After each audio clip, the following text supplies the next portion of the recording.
आज बनवते असं पापलेट मच्छीचं कालवण की तुम्ही पहिला घास घेतल्यावरच बोलतील वा काय कालवण बनवलंय। आणि घरगुती पद्धतीचं कालवण म्हटलं की साहित्यही मोजकेच लागतात आणि बरेच जण म्हणतात की मला मच्छीचं कालवण जमत नाही आणि तुम्ही आतापर्यंत तरी इतकी सोपी रेसिपी कालवणाची कुठेच पाहिली नसेल, तर त्यासाठी तुम्हाला ही रेसिपी पूर्ण बघावी लागेल। आणि मच्छीचं कालवण करताना काय छोट्या छोट्या टिप्स लक्षात ठेवायच्या त्यासुद्धा मी ह्या रेसिपीमध्ये सांगणार आहे। त्यासाठी तुम्हाला ही रेसिपी शेवटपर्यंत नक्की बघावी लागणार। हे बघा, माझ्याकडे पापलेट आहेत आणि आज मी या व्हिडिओमध्ये मोठ्या पापलेटचं कालवण नाही करून दाखवणार आहे, ते छोट्या पापलेटचं कालवण करून दाखवणार आहे। बरेच जण म्हणतात की ना छोटे पापलेटचं ना कालवण छान लागत नाही आणि ना ते कालवणामध्ये ते छोटे पापलेट तुटतात। मग अशा वेळेला काही छोट्या टिप्स लक्षात ठेवल्या ना की तुमचंही छोट्या पापलेटचं कालवण खूपच चविष्ट आणि ते कालवणामध्ये तुटत सुद्धा नाही। तर त्यासाठी आज मी तुम्हाला छोट्या पापलेटचं कालवण करून दाखवणार आहे। आणि इथे मी छान असे पापलेट ना कट करून घेतलेले आहे, स्वच्छ धुवून घेतलेलं आहे। इथे तुम्ही पाहू शकता जास्त मोठ्या आकाराचे हे पापलेट नाही आहेत, लहान आकाराचेच पापलेट आहेत। त्याचं आज मी तुम्हाला कालवण करून दाखवणार आहे। आणि तुम्हालाही छोट्या पापलेटचं कालवण करताना अशा काही समस्या येत असतील तर तुम्ही हे व्हिडिओ शेवटपर्यंत नक्की बघा। तर चला मग आता पापलेटचं कालवण करायला सुरुवात करूया। नमस्कार सगळ्यांना, मी आहे पायल आणि तुमचं स्वागत आहे आपल्या चॅनलवरती। या चॅनलवर तुम्हाला घरगुती रेसिपी, झटपट रेसिपी, सोप्या पद्धतीच्या रेसिपी आणि कमी साहित्य सुद्धा चवदार रेसिपी कसे बनवायचे हे सुद्धा तुम्हाला इथे बघायला मिळतील। त्यासोबतच तुम्हाला मोटिवेशनल व्हिडिओ, डेली ब्लॉग आणि किचन मधल्या छोट्या छोट्या टिप्स सुद्धा ह्या चॅनलवर बघायला मिळतील। आणि हे सर्व तुम्हाला बघायचं असेल तर सर्वात आधी तुम्हाला चॅनलला सबस्क्राईब करावं लागेल। आणि तुम्ही आतापर्यंत चॅनलला सबस्क्राईब केलं नसेल किंवा आपल्या चॅनलवर जे कोणी नवीन असतील तर त्यांनी नक्की आपल्या चॅनलला सबस्क्राईब करून घ्या। चला तर मग छोट्या पापलेटचं कालवण करायला सुरुवात करूयात, तेही झटकीपट होणारं कालवण। तर चला मग तुम्ही सुद्धा शेवटपर्यंत या व्हिडिओशी कनेक्ट राहा। आज सकाळी मार्केटला जाऊन ताजी पापलेटं आणलेली आहेत। लहान साईजचे पापलेट आहेत, पण ह्या साईजचे पापलेट कालवणासाठी खूप छान लागतात आणि आज मी तुम्हाला ह्याचीच रेसिपी करून दाखवणार आहे। आणि हे मी मार्केटमधून साफ करून आणलेले नाही आहे, हे मी घरी साफ केलेले आहे। तुम्ही इथे पाहू शकतात की पापलेट लहान साईजचे आहेत आणि हे मी घरी आणल्यानंतर स्वतःच ह्याला कट केलेले आहे आणि साफ करून घेतलेले आहे। जर तुम्हाला घरी साफ करायचं नसेल तर तुम्ही तिथेच मार्केटमधूनही साफ करून आणू शकतात। आणि आता चला अजून आपल्याला ह्या पापलेटच्या कालवण्यासाठी काय साहित्य लागणार आहे ते बघून घेऊया। आणि इथे पापलेटच्या कालवण्यासाठी किती साहित्य लागणार आहे हे तुम्ही पाहू शकतात। तुम्हाला हे जे काही साहित्य दिसत आहे ते आपल्या घरी नेहमीच असतात। चला तरी पण आपण एकदा बघून घेऊया। इथे आपल्याला वाटण्यासाठी लसूण लागणार आहे। मच्छीच्या कालवणामध्ये थोडासा लसूण जास्तच वापरायचा आहे। आणि त्याच्यामध्ये आपण एक आल्याचं तुकडं घेतलेलं आहे हे, आणि त्यामध्ये मिरची, हे ह्यांचं वाटण करून घेणार आहे। आणि त्यासोबत इथे आपल्याला कोथिंबीर लागणार आहे। आणि मी इथे एक टोमॅटो वापरलेला आहे, टोमॅटोच्या मी अशा फोडी करून घेतलेल्या आहेत। आणि ह्या कालवणामध्ये हे टोमॅटोच्या फोडी खूप छान लागतात। तर तुम्हाला फक्त एवढंच हे साहित्य लागतं मच्छीच्या कालवणामध्ये आणि खूप सोपी रेसिपी आहे। मच्छीचं कालवण म्हटलं की त्याच्यामध्ये आंबट हा आलाच पाहिजे। तर इथे मी आंबटसाठी चिंच भिजून ठेवली आहे पाण्यामध्ये 10 मिनटं करता। चिंच पाण्यात 10 मिनटं भिजून ठेवल्यामुळे त्याचा रस खूप छान निघतो। जर तुम्ही चिंच घालणार नसाल तर तुम्ही कोकम आगळ सुद्धा घालू शकतात, पण मच्छीच्या कालवणामध्ये आंबट हे घालायचंच आहे। आणि जर तुम्हाला चिंच आणि कोकम काहीच वापरायचं नसेल तर तुम्हाला टोमॅटो कालवणामध्ये जास्त घालायचं आहे। टोमॅटोचा सुद्धा त्याच्यामध्ये आंबटपणा उतरतो। जर तुम्ही चिंच किंवा कोकम आगळ काहीच वापरणार नसेल तर तुम्हाला टोमॅटो हे थोडंसं जास्त घालायचं आहे। इतकंच आपल्याला हे साहित्य पापलेटच्या कालवणासाठी लागणार आहे। तर चला मग आता रेसिपीला सुरुवात करूया। कालवणासाठी आपल्याला लागणार आहे वाटण, ते सुद्धा लसूण, आलं आणि मिरची याचं आपण आता वाटण करून घेणार आहे। तर चला वाटणाला सुरुवात करूया। हे वाटण मी खलबत्त्यामध्ये करून घेणार आहे। आता मी ह्याच्यामध्ये लसूण टाकून घेते आणि त्यासोबत ह्याच्यामध्ये आलं आणि हिरव्या मिरच्या घालणार आहे वाटणामध्ये। आणि ह्याचं मी आता वाटण करून घेणार आहे। आणि हा कालवणचा वाटण करताना ना कधीही मिक्सरचा वापर करू नका, खलबत्त्यामध्ये त्याचं वाटण खूप छान होतो। एकदम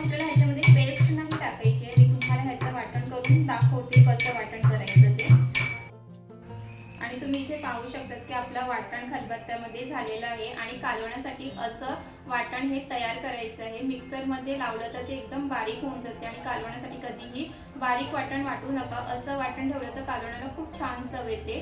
तर चला मग आता आपल्या कालवण्याला सुरुवात करूया। सर्वात आधी गॅसवरती कढई पातेला ज्यात तुम्ही कालवण करत असेल ते ठेवून घ्यायचं आहे। कढई छान गरम करून घ्यायचं आहे। आधी त्यामध्ये मी तेल घालून घेणार आहे। तेल तुम्ही तुमच्याप्रमाणे कमी जास्त घालू शकता। तेल गरम झाले की नाही ते असं एकदा चेक करून घ्यायचं। चला इथे तेल गरम झालेलं आहे। हे खलबत्त्यामध्ये वाटून घेतलेलं वाटण ह्यामध्ये टाकून घ्यायचं आहे आणि ना शक्यतो वाटण आहे ना हे असंच खलबत्त्यामध्ये वाटून घ्यायचं, त्यामुळे कालवण्याला खूप छान चव येते।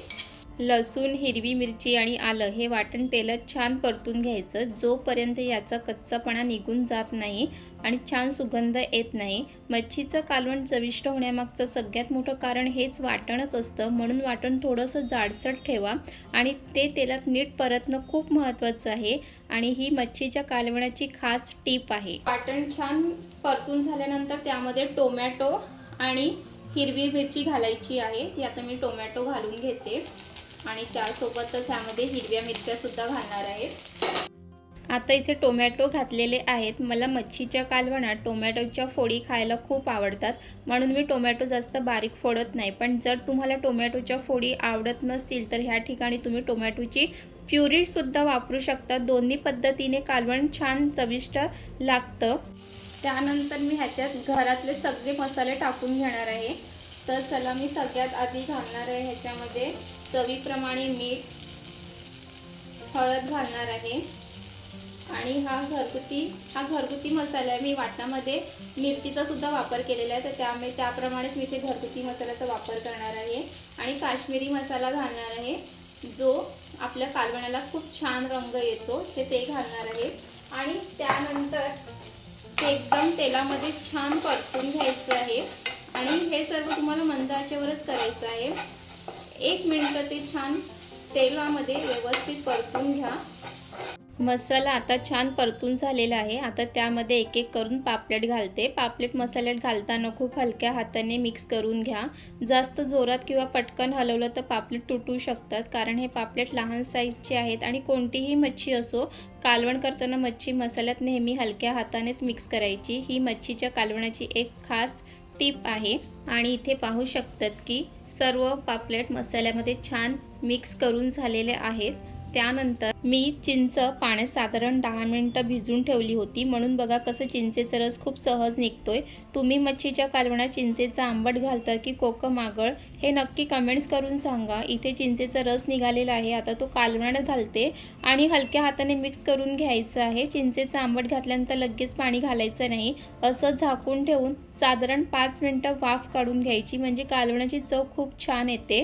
वरती झाकण झाकून घ्यायचं आहे आणि त्या झाकणवरतीच गरम पाणी सुद्धा ठेवायचं आहे, गरम पाणी होण्यासाठी, आणि तेच आपण कालवणामध्ये घालणार आहोत। चला इथे 5 मिनिटं झालेली आहेत। आता आपण उघडून बघूया।